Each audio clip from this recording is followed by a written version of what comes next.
মুরগি খেয়ে যে গরুর গোস্তের স্বাদ মিটাবেন, তাও মিটাবেন কী করে? কত রকম কত ভিডিওতে দেখি কত রকম সমস্যা মুরগিতে, খেলে ক্যান্সার হয়, এটা সেটা।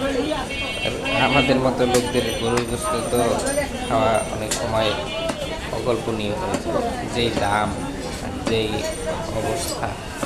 তো আমরা তো আর গরুর গোস্ত খেতে পারবো না, তো মুরগির গোস্ত দিয়ে গরুর স্বাদ নিতে গেলাম কি আর করব।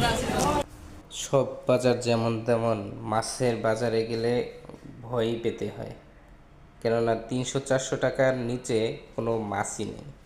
বাজারে গেলে কমপক্ষে 2-3 বার পকেটে হাত দিতে হয়, তারপরও চিন্তা করতে হয় কিনবো কি কিনবো না। যাদের টাকা আছে তারা তো 2-3 ব্যাগ কিনে নিয়ে যায়, কিন্তু আপনার আমার ইনকাম সীমিত, আমাদের খরচও সীমিত। হ্যাঁ, তো সেদিক থেকে ইলিশ মাছ তো দূরের কথা, আমাদের টাকি মাছ কেনারও সাহস হয় না। কিনবো কী করে, ওই যে ইনকাম সীমিত।